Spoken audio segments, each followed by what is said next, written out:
Over 135 Michigan Department of Correction inmates have died from COVID-19. 1 in 2 of the department's inmates have tested positive. It is a troubling statistic, but Michigan prisons account for only half of the picture when it comes to the virus and inmates. 7 investigator Ross Jones with more on the other less discussed COVID hotspot for prisoners, county jails.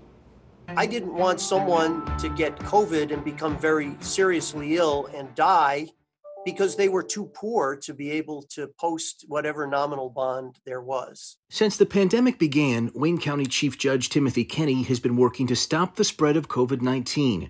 Through bond reductions and early releases, he's helped to send over 400 inmates home since last March. There were well over 100 people who were in the Wayne County Jail during this pandemic who were just charged with ordinance violations, simple misdemeanors like trespassing and being disorderly. The push to release inmates is one step of many the county has taken to make sure COVID-19 doesn't run rampant. The other is testing. When COVID hit and we knew that the jail was in such trouble, we made a call and said, what can we do to help? Cheryl Kubiak is the dean of Wayne State University's School of Social Work and has been credited with helping to create a jail testing regimen that has been held up by the CDC. At the time, we were just learning that you could have no symptoms and transmit. In June, the Wayne County Jail began testing every inmate as they were booked. They also adopted contact tracing because the jail setting has such high turnover. The jail is part of the community. But not every jail, she said, is following suit. Many jails still do not do any testing. By and large, everyone was just doing that verbal test, screening. A lack of proper protocols, consistent testing, and early releases doesn't sit well with advocates and civil rights attorneys. It's absolutely impossible to protect yourself against COVID-19 when you're behind bars. The efforts to maintain a safe environment at best are inconsistent. Attorneys Philip Mayer with the ACLU and Ashley Carter with the DC-based Advancement Project are part of a coalition of civil rights attorneys who filed a suit against Oakland County Jail last April for failure to keep incarcerated people safe from COVID-19. The case is currently in litigation after Oakland County Jail appealed a decision in favor of the inmates. We have legal standards and there are moral standards.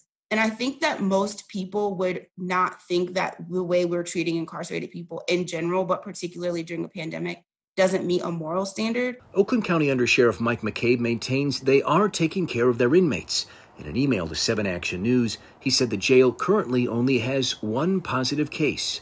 While Carter and Mayer acknowledge the rates ebb and flow, they also maintain the conditions remain inadequate and also question the role of their suits in creating some change. Carter's organization, for example, also filed a suit against Wayne County Jail last spring. I know that a lot of people think that things are going great in the jail, but I do wonder how great they'd be if there wasn't a lawsuit hanging over their heads. In the meantime, Cheryl Kubiak says she'll continue pushing for more jails to adopt the protocols used in Wayne County. This affects us all, she says, whether we're locked up today or not. I know I have an unpaid parking ticket out there somewhere that someone might nab me on. So any of us can get caught up into the situation and intersect with the jail. And it's really just a really important catalyst for prevention in our communities.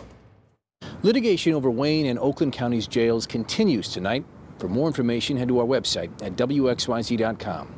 From the Wayne County Jail in downtown Detroit, I'm Ross Jones, 7 Action News. Such a difficult situation for so many families because some of these inmates have underlying conditions which makes them more at risk for COVID-19, and then it spreads like wildfire. A difficult situation all the way around with no easy answers, for sure.